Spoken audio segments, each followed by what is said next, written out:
how to organize files or content on Reddit.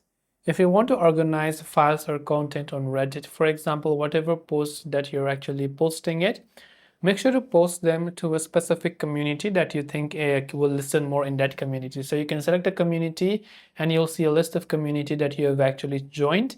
And from there on, you should be able to see a list of communities that are actually available in this case and be able to post them on Reddit.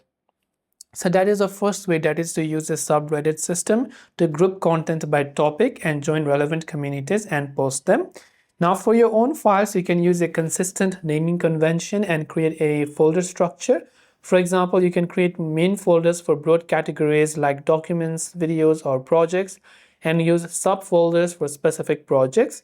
For saved posts on Reddit, you can create a spreadsheet with a link and column for tags to help you search later, or simply use the save feature for later reference. And these are about some ways that you can organize files or content on Reddit.